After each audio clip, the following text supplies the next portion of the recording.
La création de l'association était venue aussi d'un désir personnel pour moi qui consistait à ne pas être juste une avocate de prétoire.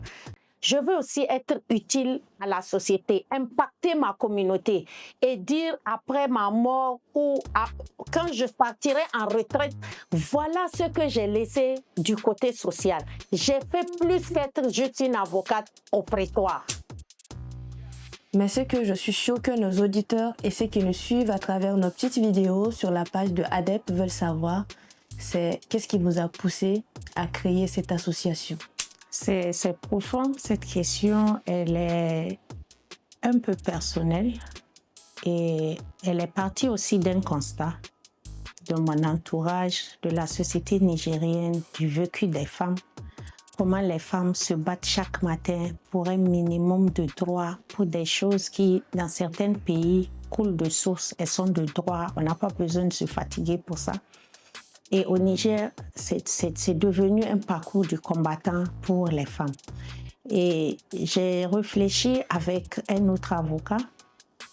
On s'était dit, mais pourquoi ne pas créer... En fait, c'est lui-même qui m'a donné l'idée pour me dire, mais pourquoi tu ne créerais pas une association qui va s'occuper de la défense des femmes et des enfants, parce que le Niger en a besoin.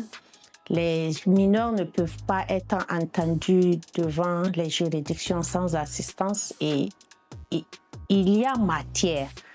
C'est parti de là. Et là, je me suis dit, mais oui, pourquoi ne pas créer une association qui sera pluridisciplinaire, qui sera regroupée d'avocats, magistrats, notaires, donc les médecins, toute une chaîne. Si ADEP prend un cas, on n'a pas besoin de l'aide d'une expertise extérieure pour la traiter.